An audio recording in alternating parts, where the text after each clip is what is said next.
All right, so I like to start these things with a quote, and today I have it's hard to find things that won't sell online, Jeff Bezos. And today I think I have the right man to talk about those things. Chris Viscomi is the co-founder of Aliste Marketing. He has a unique business process mindset, focusing on optimizing business operations to achieve more with less. With the passion for fishing that clears the mind, that definitely does. Chris excels in creating strategic roadmaps to help businesses transition from merely surviving to thriving. Fishing to clear the Fishing. mind. That's it, man. Peace and quiet. That's what I love, you know? Can you tell me how did you discover fishing to be the main thing for clearing your mind? It's funny. I started back when I was like 8 years old. One of my best friends had a house on a lake, and his parents used to always bring me up with them. So usually once or twice a month, we would go up. We had a little like 10-foot dinghy, and we would go out and fish all day. And that's kind of where it started. And it's funny, once you kind of like grow up. So I ended up moving away when I was younger, and I kind of lost friends or lost touch with that friend that fished all the time. And then fast forward almost 15 years, I ended up catching a really nice fish, and I posted and he commented on it. So we kind of rekindled it. So now we literally fish tournaments together, do all that other kind of stuff. But one thing about fishing that I truly love is that I'm one of those guys that my mind's always going, right? I'm always thinking of things to do. And when you fish, it's one of those things, the only thing you can do is fish, right? Just cast, reel back. And, it's great when you have somebody on the boat with you that you enjoy talking to. And every once in a while it gets, interrupted by a fish, which is great. So that's kind of my way of, I guess, getting my piece that I need. So And while fishing, have you ever had like a fantastic marketing idea that you applied it right after the trip? Oh, all the time, all the time. It's funny. I've even taken phone calls while fishing with customers. Just because a lot of times you kind of get in that mindset. You have something that kind of pops in. You're like, hey, let me run something by you. But yeah, I often think that a lot of times when you have a clear mind, like you really start kind of thinking about, prospects that you're working with or customers that you're working with and the issues that they're running into. And sometimes just an idea will pop in your head, like, this would really work for this situation. And a lot of time, especially with my partner that I fish with, like he knows, like every once in a while I'll explain, like, this is the customer I have right now. This is what I'm thinking. And, a lot of times I'll bounce ideas off him and then he'll come back and say, yeah, that's great. Or no, I don't like that at all. So it's always nice to have a little bit of a sounding board, I guess you could say. So It it's like some sh a shape of a meditation, if you will, and like a little bit longer meditation that clears your mind, gets the creative juices going, and you find some fantastic ideas of marketing you can apply for your clients. Now, when we talk about like clients and what you guys do right now, can you walk me through your journey? Like, how did you start it, and how did you get to Aliste Marketing? yeah, absolutely. So it's actually kind of an interesting story. So my little sister actually started it back in 2008, which we all know that was kind of a really horrible time for, business and whatnot. Bless. So she really kind of fought through it. She built it up, and she ended up getting to a point probably around 6 or 7 years later that she had the whole marketing side down. Like she's a genius when it comes to marketing, but the business side of it, she was struggling, just trying to figure out how to manage more clients and kind of do productive work and all those other kind of things that come into business besides just the actual game plan of marketing. Um, so funny as it would be, I ended up building a couple businesses in the past for other people, sold them, kind of did it again. So I understood how it worked. So she literally called me one day and she was like, hey, do you want to come work for me? And I was like, you know what? I'd love to. So I did. So I never forget the first day that I started with her. She, we're on a Zoom call and she was like, I can't believe you quit your job. I was like, that's the first thing you're going to say to me is that? So it was kind of a little bit nerve-wracking because I was in corporate before and then I went to, being private. So that's kind of how it all started is, we both kind of joined forces and it was kind of a nice little marriage because she had the whole creative side and the way my mindset is, it's more of a black and white. So you really can kind of get the business processes in place so we're more efficient when it came to spending money, how we were doing things, hiring people. So we ended up putting all those things in place. And that was almost 14 years ago. So it's been an amazing ride. We typically look for clients that we enjoy working with. So we don't take everybody that comes to our doorstep. We really want to make sure, one, we believe in the product and two, we have that personal connection with the owner or the CMO or whatever it is that we're working with because that's typically when the best work gets done. Um, So that's kind of how everything started, and we've still been going strong. And we try to stay very boutique. So we typically only like to have anywhere between 4 or 5 larger clients, and that just allows us to really give them the attention that they need, and make sure that we are pushing the brands forward in the right direction. Wow. So, and you're happy with keeping it a boutique. You're not. Sounds like you're not going for a massive conglomerate kind of setup. You like, I want to be in a place where I have that personal connection with every CEO, believe in the product, and then we see that that's the best we can do for. That's when we can do the best for our clients. Yeah, it's kind of interesting because we've been in all different realms. So I want to say it was around 4 or 5 years ago. We did hire on a bunch of employees, and we were a bigger company, we were growing.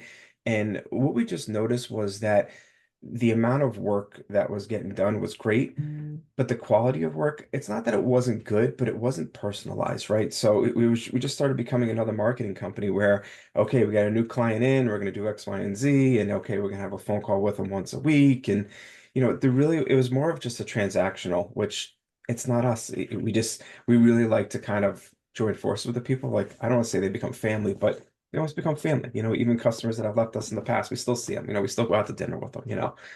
It's just kind of one of those things where staying small allows you to really get that personal touch. And I think that personal touch comes through with the marketing. Um, yeah, and it's funny. It's one of those debates that people always have in regards to employees versus no employees. Unfortunately, the other thing with employees comes drama, I guess you could say. So now you have a ton of different personalities that come into play. Um, and we were just noticing that we were spending a lot more time trying to get the team to kind of click and make sure everyone was there rather than spending on our time on what was important, which was the clients. And Um, I think that's one of the main reasons when we talked off camera why I was like, I think this will be a fantastic conversation for people to hear that you shouldn't focus only on growth at any cost. There is a success model, keeping it boutique and being in a fantastic place where you're doing your best for your clients. You're happy, life is good, and you're growing. It's not like you're shrinking, but there is a model where staying boutique, staying small can be very, very successful. Correct. Yeah, definitely can. You just say, it's one of those things you just got to really kind of figure out that happy medium. Like I'm a very process-minded individual. So like we have a ton of processes in place that really allow us to be very efficient, and cost effective.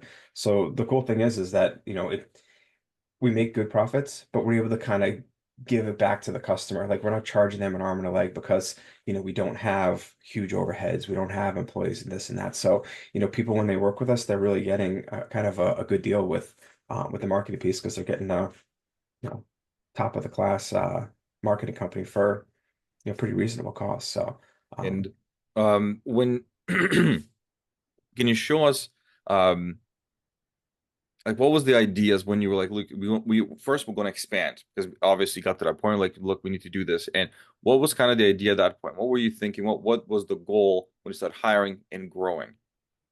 money, right? That's what it all comes down to is the bottom line. We were like, okay, we're doing this well, but what happens if we add on 3 or 4 more employees? Now we can get X amount on our work done.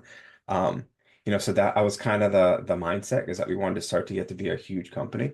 Um, and then just as we started doing it, it just I don't want to say it didn't feel right, but there was a lot that we were giving up. So like the one thing with me and Alicia is that, we enjoy working with our clients, but at the same point in time, like we want to have our life, like I have a son that he's growing up and, for everyone that has kids, like you realize like, wow, like it seems like yesterday they were just starting to walk and now they're going to high school, and Yeah. it's like this time is going quick. So you really start kind of looking back. So like I have one, Alicia has three. So as we started working with more and more clients and more issues developed, it just took away from our time with the family and whatnot. And you really start looking back and yeah, money's great, but it's not the most important thing. So that was really kind of one of the big determining factors that, we made that push for it. I want to say it was probably 2 or 3 years, and those 2 or 3 years, it was interesting, because you just run into these issues. Like, just to be completely blunt, like me and Alicia, I think in the 14 years that we worked together, those 3 years was the most we've ever argued in anything, just because of the amount of stress that comes with, managing employees and, doing the right thing. And, I think the ultimate deciding factor was our clients. Um, they were constantly, not want to say constantly, but they were expressing more concerns than they were ever before in the past. And that's when we really kind of started realizing that, hey, maybe bigger isn't better. So Right. And in you kind of mentioned that it got to the point where you were when you felt like this is not the right model for us. Was there like one thing that broke the camel's back, or was it like a like combination of several? It got to the point you had a conversation and you decided the path forward. yeah, I think probably one of the biggest things was just the dynamics between the employees. A lot of strong personalities, which is really what you want, right? You want a bunch of type A's that are really kind of pushing it forward. But at the same point in time, you want them to also kind of connect and work together. And just what we found was we were spending more time trying to get the team, united and seeing eye to eye, versus really spending the time on the clients. And it really was just kind of one of those things where we were debating whether or not to go back or not because here we were making the push. We were making more money, a decent amount more money. Um, but it really wasn't worth it. You know what I mean? Like when you saw the bottom lines about how much you were actually profiting, it's like, man, is this really worth the aggravation, the stress? And it was an interesting time. Yeah, and we ended up going back to a different model that we did in the past that worked really, really well, which was just working with contractors. The Um, boutique model, working with contractors and stuff like that. Now, when you made the switch, you like, okay, we're gonna go boutique. How's that process? How do you go from expansion to like, okay, we're gonna contract, but it needs to still be very profitable and products need to be very good. Yeah, well, it actually happened kind of naturally. What we were noticing was that some clients that I don't want to say they weren't a great fit, but they just weren't a great fit. They started kind of dropping off a little bit. So it was almost kind of like a natural like switch, I guess you can say, is that as we started losing clients here and there, we really kind of started focusing on the clients that we had, and those were our ones that were with us for years and years and years. Um, so it was almost like kind of like a natural progression. Um, it wasn't something that was like, okay, we're gonna clean house, we're getting rid of this, that. It was just really kind of just happened.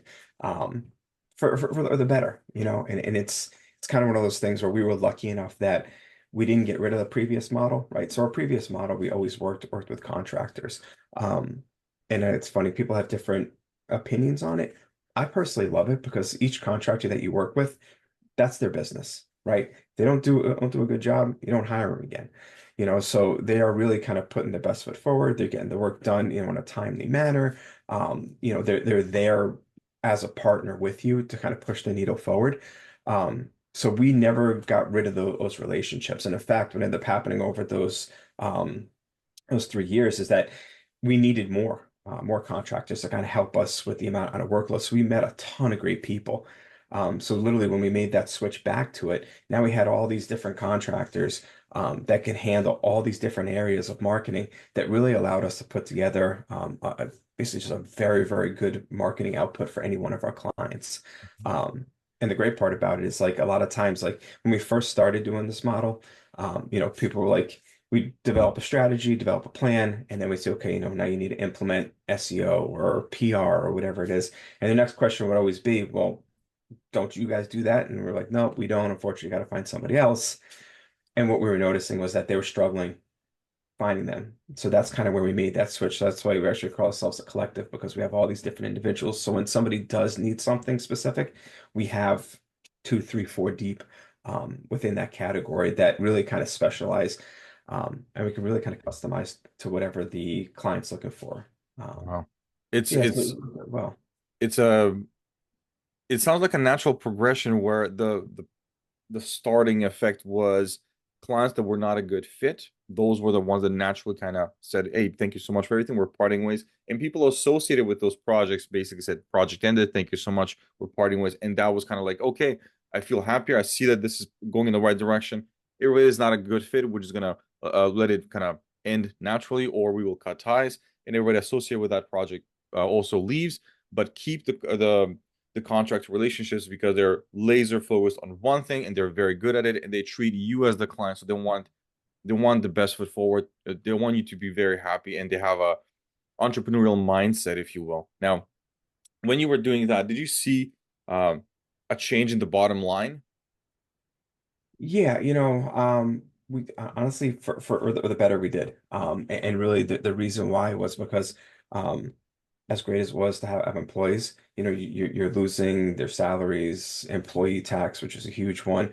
So as we started removing the employees and going back to the contractor base, we saw a much better profit margin, right? So now we're able to do more with less kind of thing.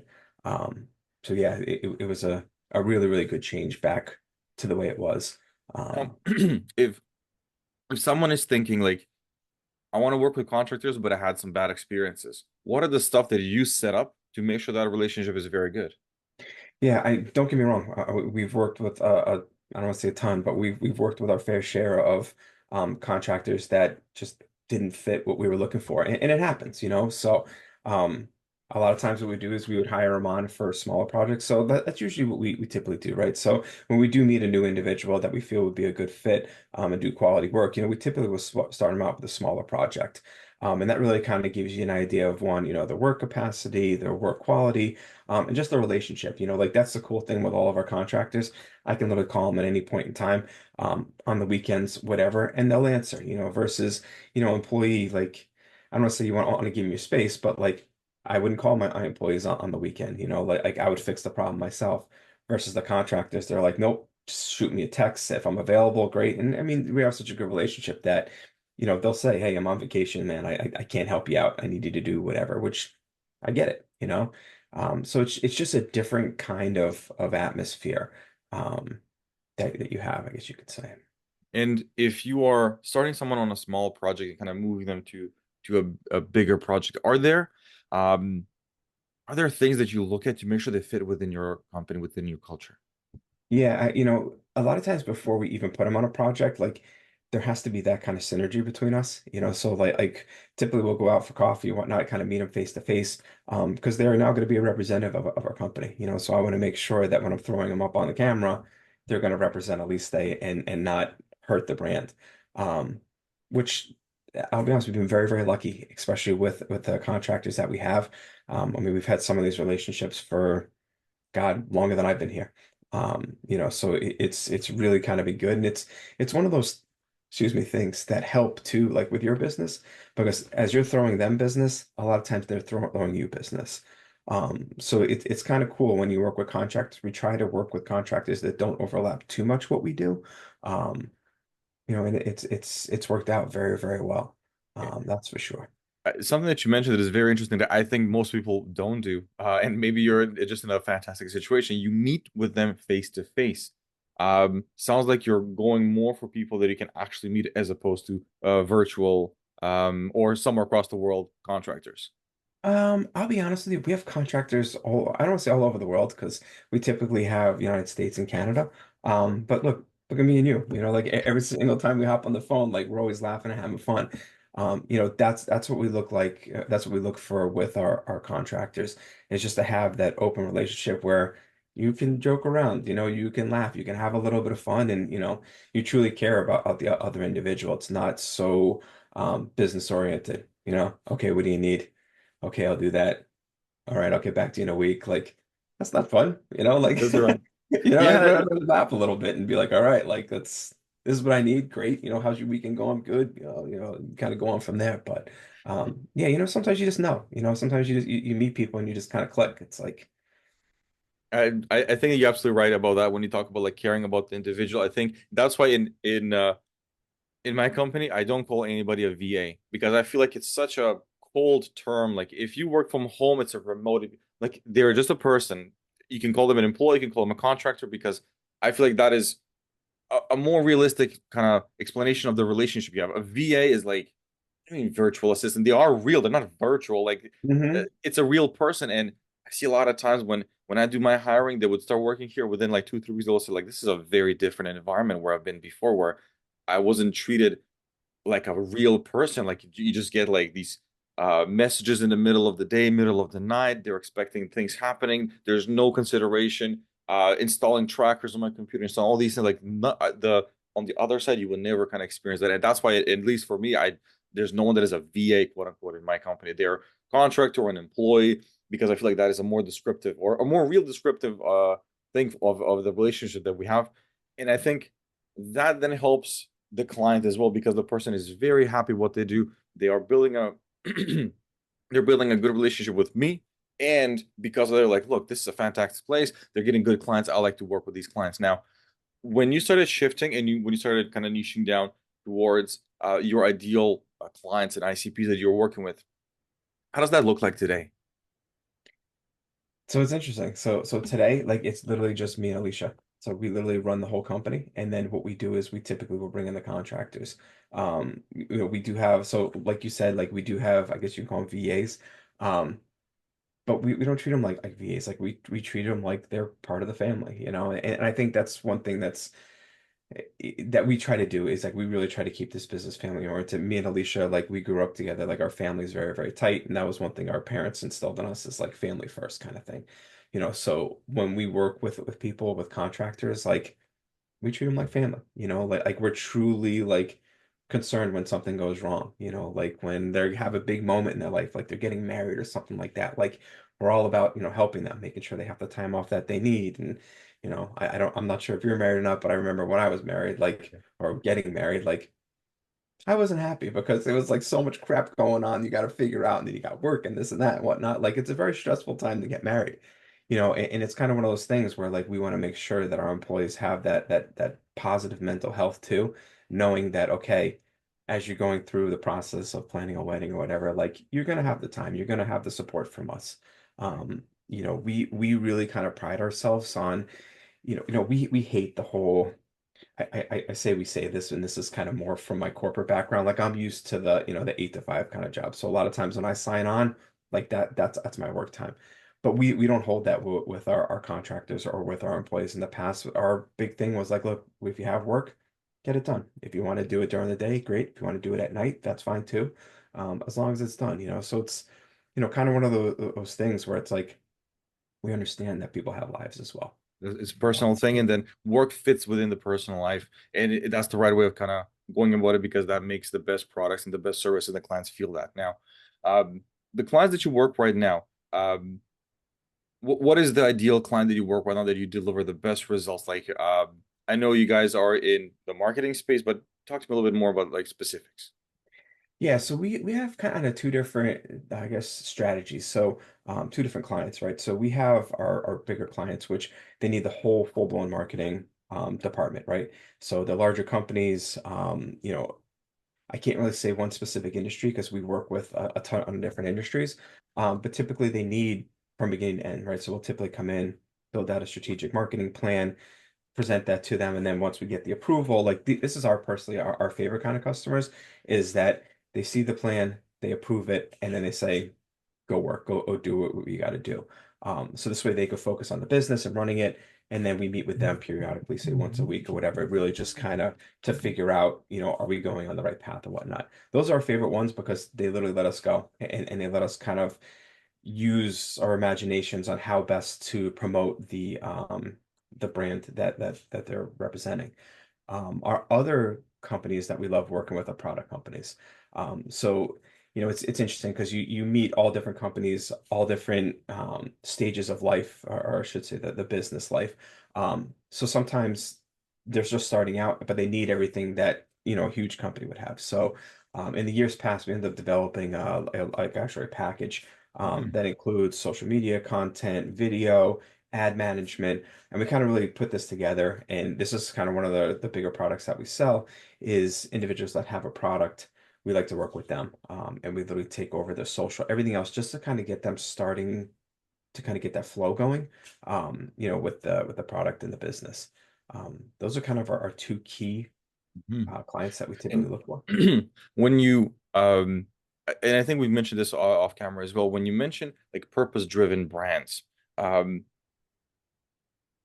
is it just for like in a specific industry, or are we looking for purpose-driven brands with any purpose, or is it attached to some sort of a goal, whether that be environmental, whether that be organic food, or whether that be mental health?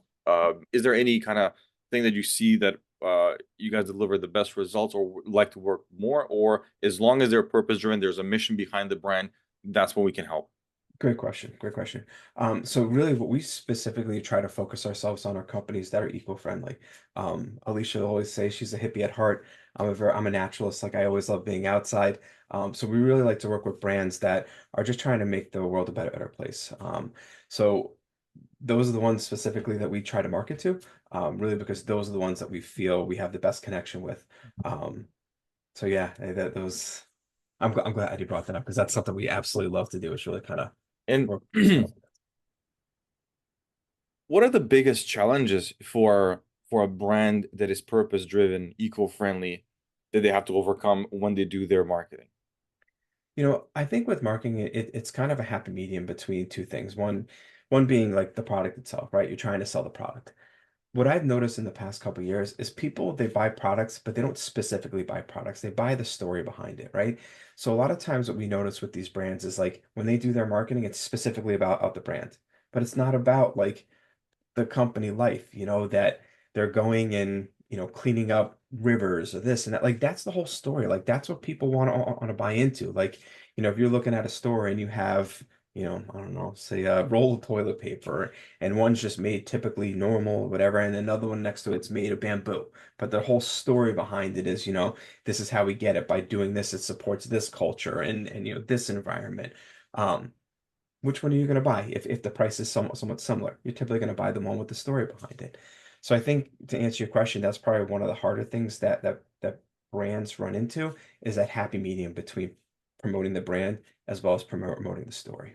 And when they're trying to meet this happy medium, promoting the brand and promoting the story, have you seen some like really bad mistakes, things that they thought it was the right thing to do, and you're like, wow, you should never do that? Is there like one or two things that if someone is a purpose-driven brand, they should definitely not to do when it comes to social media, when it comes to marketing and branding? Yeah, I have this underlying saying that I used to say it all the time to, so this kind of goes back to employees, right? So things happen in the world and people have opinions, right? Which 100% entitled to. I always say keep religion, politics, like all that kind of stuff out of marketing, right? Um, understand the story behind it. Like I'm trying to think, there was something that happened. I'm trying to think it was I think it was the overturning of Roe versus Wade. um, which I'm not even going to talk about or get into it. But we had employees that were very strongly opinionated and they wanted us to take a stand, which I'll be honest with you, I agreed with them, but it's one of those things you just literally have to leave it out of it. If they wanted to do it on their own personal page, it's fine. But whenever you tie a brand to a political view or, a religious view or something like that, you really risk yourself on alienating a bunch of your clients because let's face it, not everybody has the same opinion, so that's kind of one of the biggest things I always tell people to stay away from. um it's just a hand grenade waiting to go off kind of thing. Yeah, and I feel like it's a hard place for purpose-driven brands because they do want to take a stance because they are doing something with purpose. But then when it comes to religion or politics or stuff like that, now it becomes a very hard thing um, to associate the brand with because it sounds like what you've seen in the past is personally on your Facebook, on your Instagram, on your Twitter, LinkedIn, if you talk about that, that's perfectly fine because that's your view. When you start saying that the brand is saying these things and the brand has these views, and then the product will have a huge section that will just alienate from it because it's done as the brand has these views as opposed to employees within the company have their personal views. That's Hmm. kind of like the balance. Yeah, well, I mean, honestly, you saw it with Budweiser, right? So Yeah. they took a stance on what they thought was, the right thing to do, and unfortunately, they alienated a ton of customers, So, great that they took a stance in supporting it. Great.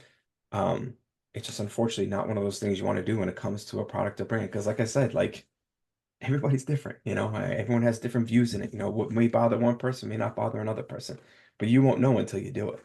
Now, Um, when it comes to, and I agree with that because I've seen, um, I've worked with clients that have personal opinions on LinkedIn, and they've said like, I don't know if this like what you do will work for me. I'm like, look, it's your personal views.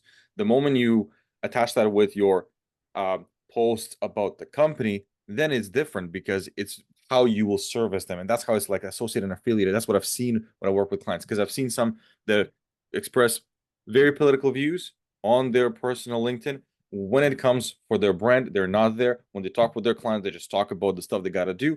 The client also kind of sees it, like it's there, it's not hidden, but it's not associated with this is like Aliste Marketing Collective. Like this is what we believe. It's more like someone in the company believes that. Perfectly fine. Attaching it to the brand, you have a huge risk of alienating. Have you ever seen it to work in a positive way? I'll put it this way, I can't think of anything. You know, it's interesting because there's different techniques with marketing, right? So you can absolutely make a statement with marketing that'll get people's attention, right? And that's not always a bad thing. So you always say this, no press is bad press. I technically don't really agree with that because I think there is bad press. Um, but for the most part, like I haven't really seen anything really kind of, I guess, blow up, I guess you can say. Yeah. And we are changing dramatically, and marketing is changing dramatically, and social media has been changing dramatically for a very long time. What are some of the trends that you've seen that are changing when it comes to purpose-driven brands? Honestly, video. Back in the day, it was all social, posting blogs, posting articles. I'm going to make a comment, which probably people are going to hate, but people are lazy. I'm lazy, right? So, like, if I want to learn something, I don't want to read an article. I want to watch a quick video that is going to take me 30 seconds to, I don't know, if I need to Google how to fix a light bulb or something like that, Like, I don't want to read a 10-minute article. I want something that's a video that could show me how to do it in 30 seconds, and then I move on with my life. So I think video is a very, very important piece of marketing now. Um, Personally, more so than a lot of the written content. Written content, don't get me wrong, written content's great because that's where you get your SEO and everything else that helps drive your customers back to your website. But you really need to have that happy medium between written content and actual video And content. and when it comes to video, it is something that has been mentioned a lot of times, just by talking to people like this. Um, have you seen for your client that you work with, have you seen a platform that has the best kind of metrics when it comes to sharing videos? A lot of it depends on where like your customers live. So we have a lot of people that do, Instagram, YouTube Shorts, all that kind of stuff. The one thing that I'll say about video that I think when people have a big misconception is it doesn't have to be professional, right? Everyone always thinks that you need to hire a videographer to kind of make sure you have the best thing.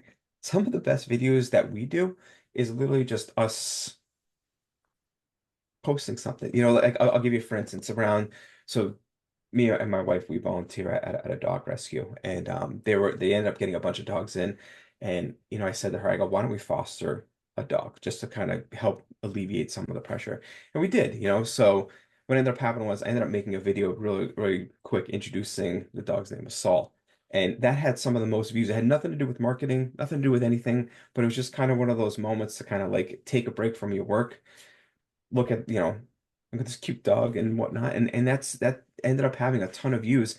And the thing that people don't realize is that when you start getting views like that, people start looking at who you are. And then they start looking at who you work for.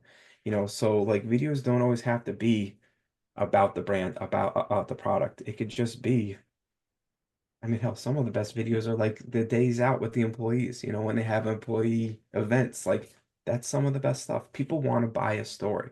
People want to belong to something, So When and you're absolutely true. That's why we have all these communities that are being built, and services like school.com and stuff like that. They're building communities. And video, it sounds like it is a fantastic way. It is a trend that is changing.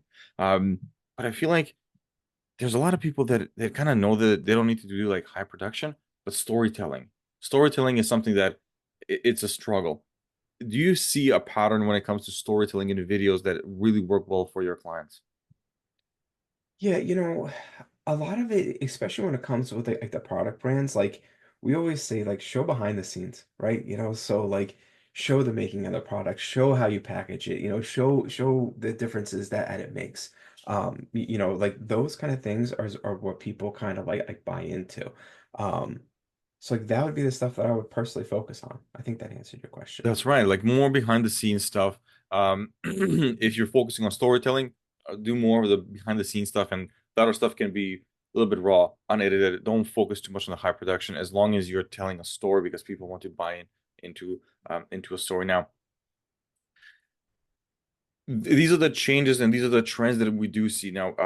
Have you seen AI playing positive or negative any role when it comes to what your clients are doing with their purpose-driven brands? Yes and no. So like AI is just kind of getting started, I guess you could say.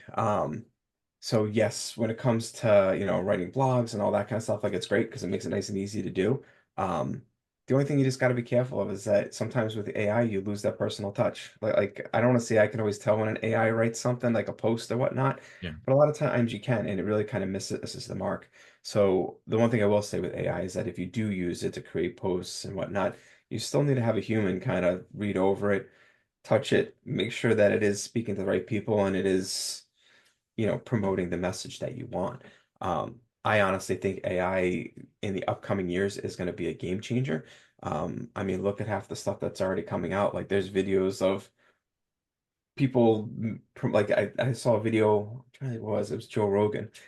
He was promoting, I think it was a wallet or deodorant or something like that. And it turns out it wasn't even him. It Yes. was completely AI driven, but it looked exactly like him. So that's going to be interesting moving forward is to kind of see how far AI takes us, you know? And it sounds like what you're seeing right now is that AI is like, pretty cool for writing blogs. You do lose the personal touch when you start using it.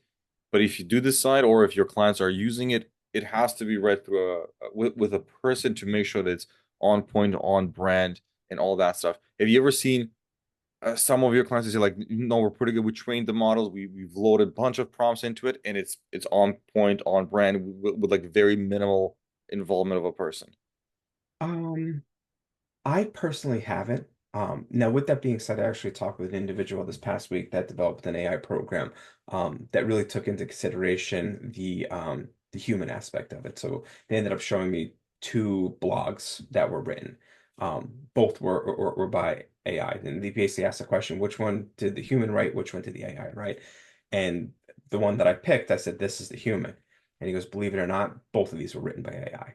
So the AI that they developed, they basically were able to input the buyer personas, the customers that they're talking to. So like it's starting to get to the point where AI, where it's really kind of almost getting to the point where you literally can put in, it does speak the way that a human would typically speak. Um, I don't know, kind of cool, kind of scary. And It's interesting. it's interesting, and it's something that is developing. It feels like you just don't see it by the clients being implemented that often. It's more a cool tool. We're trying, we're testing, and it's kind of like there to help us like 50% of the time or 40% to get us from a blank sheet of paper to something. It still doesn't feel that it's kind of it can't design a really nice package for someone that it has toilet paper made from bamboo. Yeah. Yeah, it's and you can definitely tell like I'll use your company for instance, right?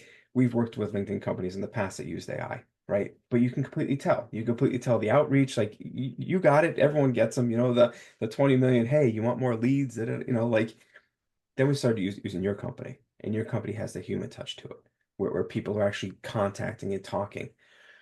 The ROI from using your company versus the AI company, I think we've worked with you for 3 months now, and in the past 3 months, I want to say we've gotten more than the 2 years that we worked with the other one. People can tell AI, and the first thing I do when I get an AI is, what do you do when you first get something? I But yeah, delete it. yeah. I delete it. Like, okay, cool, thanks, man. See ya. You know. But when you have a message that is, it seems like it's written by a human being, you take the second or two to kind of read it in hopes that, you know, you catch that individual's attention to kind of continue reading. That's right, and I'm happy that you see the difference because when I started like 4 or 5 years ago, I was like, let me try these out because the pitch is fantastic. You Hmm. save a lot of time, it's personalized, and you see a lot of dudes on YouTube. Like, hey, look at this video, I just did like 60K in like 2 minutes or crazy numbers, right? I Hmm. tried all of them, and I was like, man, if there was a way to just kind of keep writing to everybody that's promoting those things, like, by the way, I did your test, zero results because I did so many of them because I wanted to see if Hmm. it's really true. what I got to the point was I was more in sales. I was always more in sales. And I was like, there's no way that someone can replace that I know what to say kind of moment with someone because I can see something and I have this intuition about it. So when I try them, I'm like, the results are everybody was saying like it's a numbers game. Like it's a numbers game, but I have a sales mindset. I'm burning opportunities. I'm burning bridges. There's no way I can go back to that person. It's done. Like Right. I just destroyed that opportunity. It's a very hard recovery. And then I switched to like manual and I started outreaching manual. And I was like, okay, I can see it's time consuming, but it's better. Then when we started moving more with a whole team and people doing it, I was like, this is the right way when it comes to B2B because for maybe, I would say maybe for direct to consumer, if it's like a very cut and dry, probably not on LinkedIn because on LinkedIn DTC doesn't really work that way. Maybe in Mm. other places, I was still again like question marks because of there's little things that people do nowadays. Like when you look on LinkedIn, when you look at my name, it will have a dot space and then my name Hmm. deliberately because some AI tools can take out the emojis, but when it comes to a dot, they don't know if it's a kind of middle name or an abbreviation. So I will say, I'll get an email like, hey, dot space, love what you do with, and you're like, oh man, it's gone. It's But gone. it makes it a lot easier, right? Because now you know. It's like, all right, dot, see ya, you know. And, That's and, about right. and you're right though, but like when you start doing those kind of outreaches and you're burning through them like that, the second you actually try to reach out and speak to someone, like they already have a bad taste in their mouths because you already tried doing it. And don't get me wrong, because like to do what you need to do to make I don't want to say your sales goals, but to get enough in your pipeline, Mhm. like it's very, very time consuming. So like I completely understand the outreaches, how to do it, when to do it. The problem is that if you're burning through so many, like I think the first program we did, and it's interesting because we started doing it before everybody started doing it. So like when we first heard about it, it's like, oh, this is really cool. We were getting a lot of like, attention. Um, but as time went on and more people started to do it, people started to kind of get a hold of it. And what we noticed is like, I want to say it was 150 a day. So I basically had 150 outreaches a day. That's what it was, Um, yeah. so it's a ton, And so when you start getting into, actually outreach to people, I would get the responses back every once in a while. I'd be like, you already tried to sell me. And then you kind of look back on the messages like, oh, geez, I did, like, so I do agree with you. Like you got to be careful because there is only so many leads out there, and if you get that, reputation of just blasting people, kind And, of gonna and happen. when we have this conversation with a lot of people, I always because they will say like, hey, it's a numbers game, but the volume you put out, it's very low because LinkedIn has like strict limitations. And I Hmm. always ask them because no one thinks about these things. I'm like, how big is your TAM? Oh, it's massive. I'm like, no, no, realistic. Let's really, have you ever sit down and analyze your TAM? Because you probably haven't. Once you do that, let's run the numbers that you read or saw on a YouTube video or somewhere. And let's see how fast you will cannibalize. Because at one point you will get to, you've reached out to everyone if you're shooting out 30 to 60,000 emails a month. It's just a matter of time. You can say that you do globally, but if you have a B2B service, are you going to take calls in the middle of the night to service your clientele? Or then you, like you said, you go back to, you lose personal touch. Then you Hmm. don't have that. And I don't feel like that is the way for a company to grow. Um, if you have the personal touch, people work with people. Business is a business, but like you work with the person, you and I work, or other people work, then the business is the business. Um, if you start cannibalizing with like massive volumes of outreaches, better tweak the art, tweak your messages, change your targeting. Stop and ask them a question like, why did you like? I do that all the time. Like, why did you take my call out of all of them? And the usual answer is like, it was obvious, kind of. Is like, and they would ask me to use AI. I'm like, no, it's not. It's a real person. Like, okay, it was Hmm. obvious. It wasn't written by an AI. And what I would say also for even for your clients that are trying that stuff, stay away from what is known messages. Like Alex Hormozy, you can go on acquisition.com and right, he promotes it on his book and everything. He has the scripts. If you use his scripts, they have been overused. It's like Hmm. black and white, like opposed to like just of course we know that now. Like it's just been overused for the past, I would say like a year or two. So even with the scripts that I have, the messages that I have, they're different, but that's the hard part. You got to keep innovating. And if you do it for a long period of time, then you kind of get like natural at it. And it does have a positive ROI because in my experience, I use AI just for the process you explained, writing the blogs, but then a real person goes to it like this is on brand, on point. Because I had another it was Sebastian with a couple of podcasts before, and he said he's a lawyer, and he's like, that AI will never say I don't know. So he keeps coming up with things. It will just never say I don't know, where a person will Mm. eventually say I don't know. So that's why we check everything, and it helps in content creation to a degree. Person still has to do it. But when it comes to sales, because sales is always uphill battle, anyways. Like that's hard truth, hard fact. Like if sales was easy, doesn't matter which tool says it's easy. If it Yeah. was easy, we would all be billionaires. Yeah, I mean, in all honesty, the only things I use AI for is obviously, blogs and that kind of stuff. The other thing is research. So like Yes. if I have a question that I need to get answered, so like for example, we have one client that's in like the hotel management space and they were trying to figure out, I can't remember what the exact question was, but I was like, okay, I can Google this and see what comes up. But then I was like, you know what, let's try ChatGPT. So I did. I basically put it in. I said, here's a question, give me specific examples of it. And there we go. So it saved me a ton of time. So like AI definitely has a place to help. You just got to really be careful on what you use it for. I do agree with you with sales though, like if you are using that specifically for sales, when we used it, we didn't see great results. People know, people know when you're a person or when you're, especially when they write something back, like sounds great, like whatever, and then the next response is a candid AI response. People are like, what? Like, you know. I do agree with you. And you're right though, because like with the specific outreach for an individual, you're doing a lot less, but you're doing quality, like you're actually going after the people that you want to talk to, your ideal client, versus the AI is like, all right, we'll go a fishing reference, right? This is how I would look at it, right? When you do it your way, where you have an individual person that's reaching out, you're fishing with one line, right? And you want to get that big fish. That's what you're aiming for. When you use AI, it's like fishing with a net, right? So you're catching everything, what you're looking for, what you're not looking for. And it's a lot of work to sift through all these different fish to find the right one that you want. And you're throwing back so many of them that I don't even want to say it's uncomfortable at times, but like a lot of times you get these phone calls from individuals that unfortunately you can't help them. And even before the phone call even starts, you're like, this is not a company I can work with, and it's nothing against them. It just may not be within our wheelhouse, you know. Yeah, I yeah, love that's the fishing yeah. analogy. I always go back to fishing.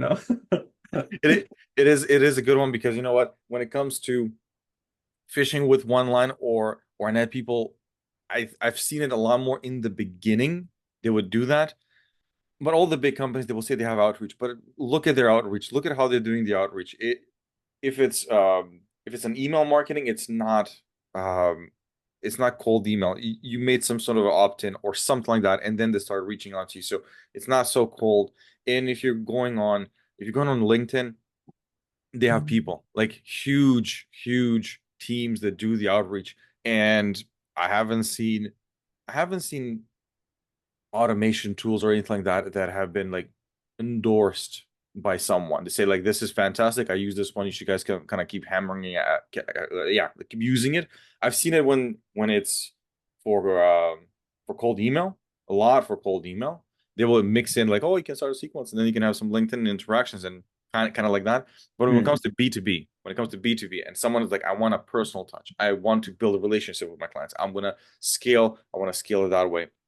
The AI stuff, it burns bridges. It burns a lot of bridges because even on LinkedIn, like you've seen the searches when you create sales navigator searches, you can create it and then people put their companies in different industries. They're not the right industry. Then you sit them with Mhm. love what you do with Aliste and you guys are fantastic with financial blah blah. You're like, no, I'm not that.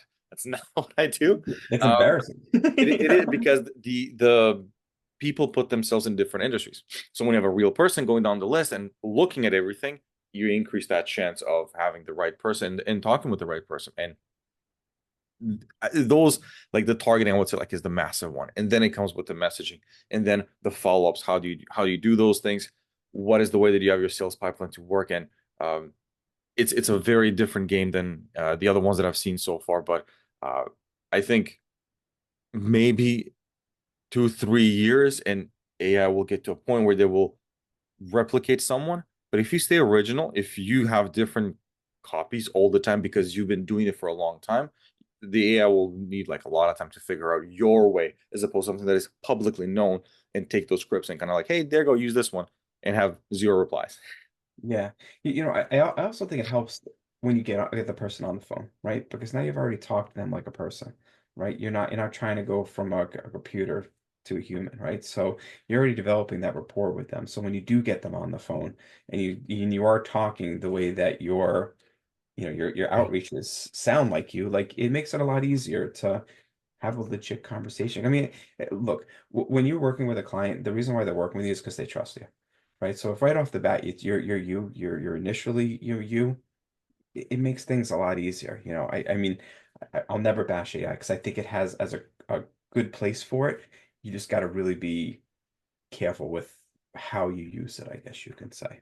I agree. And I think at least this is how I felt when it was introduced. It was like this magical technology that will just like save us all and people will lose jobs. And I haven't seen it yet.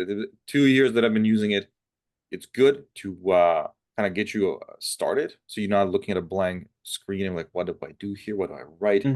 Really helpful for research, like really, really helpful for research.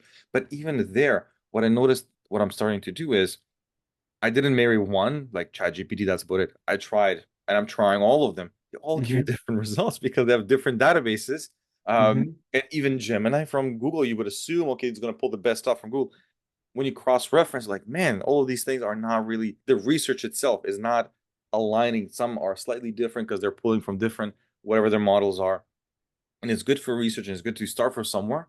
And I think it just needs more time, like 4 or 5 years, maybe, definitely. And I don't, I don't bash that technology. I think it's not there yet. Now people really are using it for sales the wrong way, and that's when I Yeah. kind of guys You know, change your scripts, change your approach, do it manually, and you will see. Yeah, it takes more time, but the results come. yeah, 100%. Yeah, I 100% agree with you on that. So, I mean, just the numbers alone don't lie, you know, That's that's for right. sure. Chris, future. How does the future look like for you, or at least what you guys are working on? So it's interesting right now. What does our future hold? You know what's the interesting about future is that you never know, right? It's like I have a plan of what I want to do, but you never know what's going to happen. I think the future for Aliste is that we want to just continue working with good people, good brands, um, and just really kind of enjoy life. It's interesting because when I was younger, not that I'm old now, I'm 44, but when I was in my early 20s, all I cared about was making money. That was what was most important. And as you get older, things change, right? Right. You want to have that happy medium between money and, living your life. So my ideal future for Elise would be to stay relatively similar to what we are now and just continue to work with great brands that, are trying to make an impact, in the environment, in life, and just like that's the fun stuff, I guess you can say. That's what I hope the future is. If it's, I don't want to say you never wanted to stay status quo, but if you're happy, like that's the thing. Like I'm truly happy at this point in my life because we do have great clients. We do have great people to work for. We do have great brands. Um, I think that's sometimes what people lose when it comes to business is that they see the dollar sign, they say, oh, okay, we got this great big, new product. But if you don't enjoy it and you can't relate to it, like it's not fair to you, and honestly, it's not fair to the client. Right. So, That's right. um, yeah, it's It's I think you're absolutely right. In the beginnings, when people talk about like work-life balance, no one's saying I'm going to sacrifice money. It's just that at the beginning you do anything and everything to get the clients, promise sky and the moon, work crazy hours. Yes, you learn through the process, but as time passes by, you start to understand that you shouldn't commit to things that are really difficult because the paycheck is very good. Because now you Mhm. develop skills, I can find more clients that are really good, and maybe not today, maybe in 2 weeks, maybe in 3 weeks, but it's gonna be a much better enjoyment of my time as opposed to agreeing to hard projects. I will deliver, but it's gonna be harder for me. The results will not be the it will not be 100, it'll be like a 74 or something like that Hmm. potential for the client. And then you do go in a place where you're not really enjoying what you're doing. And then you start saying those things like the work-life balance is very clear. And that's the idea. Like that's how I understand it. It's not sacrificing money. It's just you're not saying yes to really, really difficult ones because the paycheck is really good, Hmm. because you're scared. Will I get this one now or next week or 3 weeks from now? Take the time. You will get it because you got the skills at this point. And that is a much better life at the end of the day. Like money is good, but like life is very, very important. You will be really happy with your work, and you will be actually you become better. That's what I've noticed as well. You Yeah, do become 100%. really, really good. I think the one thing that people struggle with, like, it's okay to say no. It's okay to say this isn't a good fit. And the individuals or the prospects that we've worked with that we've said that to, I think they respect us more because, we said this isn't a good fit. Here are the re reasons why. And it could be just something as simple as like, we're not really experts in that field. We really have no, which it's hard to say that because we have worked in a ton of fields that we have no expertise.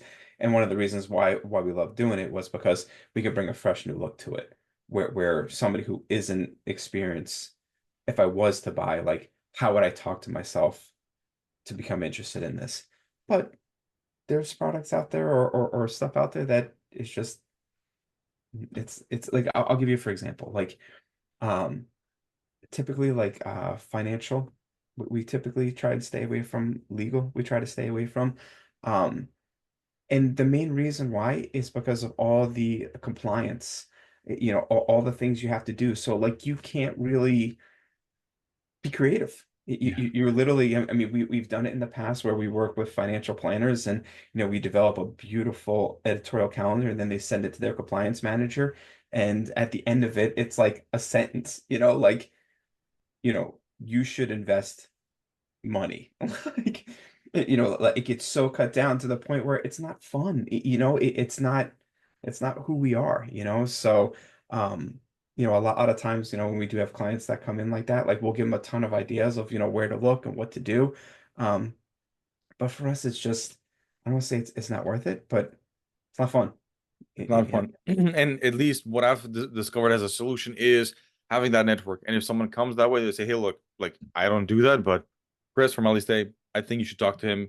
It's much better." And then you're happy, client's happy, you look good, and the guys of the client maybe in the future, like, you know what, I did talk to Zevco, and that's what they do, and these guys are really good. So maybe I'll tell you, no, go to him because Chris is doing something else. And I think that is the best solution. Build that network and then do the know? referrals, do the good thing, like deposit goodwill. Like it's very good for life.